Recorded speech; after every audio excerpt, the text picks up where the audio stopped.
Welcome once again. Glad you could join us. We are joined, as always, by Greg Engert, beer director for the Neighborhood Restaurant Group, which includes such places as Rustico, 2 locations in Alexandria and Ballston, also Columbia Firehouse in Old Town.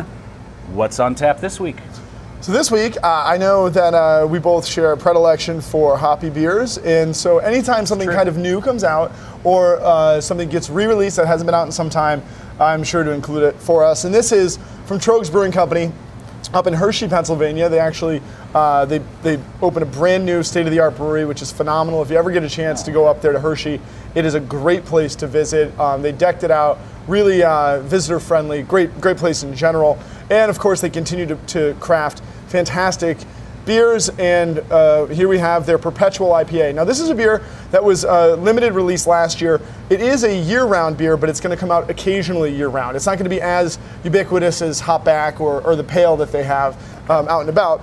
So when you see it, get it and drink it. And the cool thing is, since it's occasional, it's going to come out and sell out. If you see it, buy it and know that it's going to be fresh. So it's a really cool thing for a hoppy beer to be kind of occasional, because when it's there, you don't have to worry that it's been languishing on the shelves. Yeah. And as we know from smelling this, and we can do that right now, the hop character in the nose is really bright and fresh. This will dissipate over time. So a fresh bottle, and of course on draft, is the best way to taste this beer. So they've been making a phenomenal pale ale for a long time, the Troegs Pale Ale. The Hopback Amber Ale, of course. Nugget Nectar in February is a beer that we all go crazy for, rightfully so. Yep.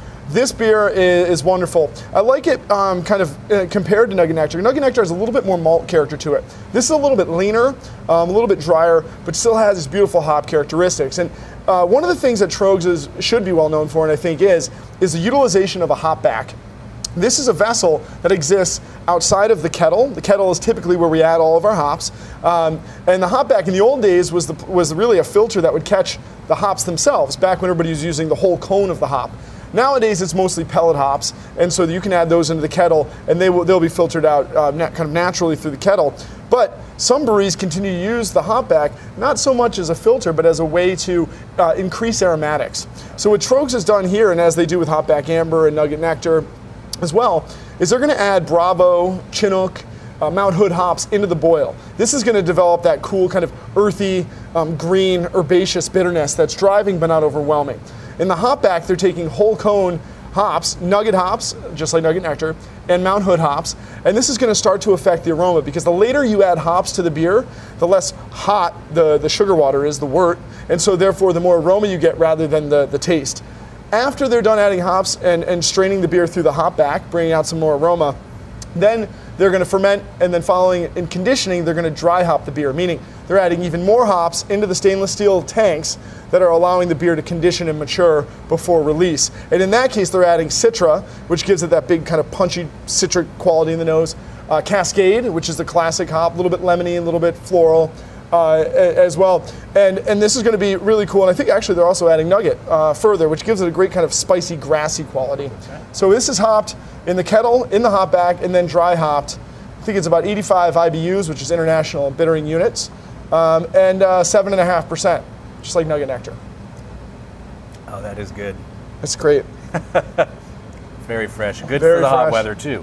I mean, maybe heavier than you might think for warm weather. Yeah, it's got a little bit of heft to it, just because that bitterness is pretty long on the palate. But what I love about their beers is because of this, the utilization of their hopback and the dry hopping, and some of the similar hops, as well as the yeast, there's a kind of a house character to Troegs beers that are phenomenal. And they're all distinctly different in their hoppy characteristics and their mouthfeel and everything. But there's something very Troegish, I think, about this beer, which is cool. You'd think that I am a quote-unquote journalist. I usually reserve that term for people who actually go out and dig up facts and things and do that important work of taking the wraps off scandal and things like that.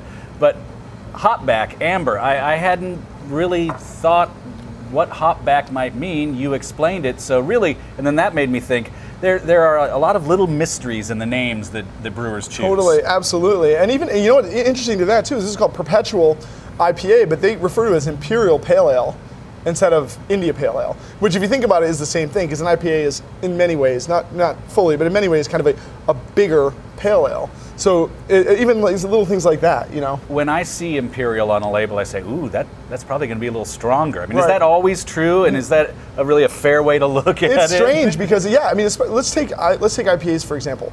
IPAs, they run the gamut. I mean, you have pale ales that are 5%, but then you have pale ales that are 6%. Then you have IPAs that are 7%, but I know IPAs that are 6% as well, 6.3. So so that's I think there's a big difference between those. And then there's Imperial IPAs that are 12%, and then there's other Imperial IPAs that are 7.8%, you know. And I mean, Dogfish Head 60 Minute is 6% in the 6 IPA. Somewhere range. Yeah, exactly. And yet 90 Minute is a 9% Imperial IPA. And the one that I always think about is Stone Ruination. Is an Imperial IPA that I think is only 7.6% or so. So not different than this. So it's kind of interesting. I think a lot of that has to do more with marketing, or than just what the style is. What would you pair this with?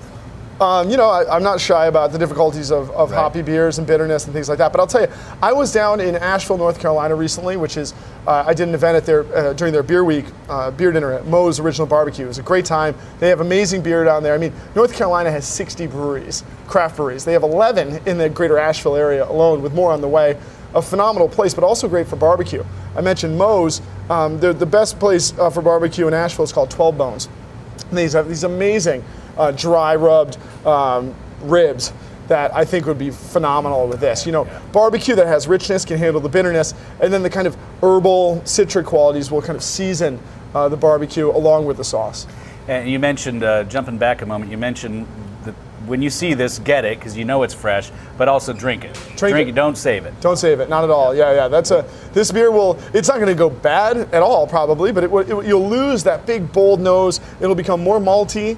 It'll seem less bitter. So if you don't like hops, maybe age it. But if you are a lover of hops, drink it as soon as you get it. Real quickly, you mentioned that Troegs is in Hershey. That's not where they started. Yeah, they're in Harrisburg. They moved the brewery completely to Hershey. Yeah. Was that because they couldn't find a bigger space in where they started? I mean, I'm guessing a lot of breweries want to stay where they have their roots, but they have no choice. And this one, it's just they didn't have room to expand the way they wanted to do it, and so they went to Hershey. And it's cool too now. When I went up there, I was like thinking, what a great we just passed Father's Day a couple weeks ago, but what a great trip for a dad. You can go up there and you can take the family to Hershey Park, and now you can go to Troegs and get fresh growlers for the hotel afterwards. You know what I mean? It's really cool. And Hershey's become really cool. And plus, probably the most famous AHL hockey team around is the Hershey Bears. And literally, these three things are right in the same place in Hershey, Pennsylvania. If you got a question for Greg, ask Greg at beeroftheweek@WTOP.com. Greg, thanks as always. Pleasure. Please always drink responsibly, and be sure to bring your thirst next time for another Beer of the Week.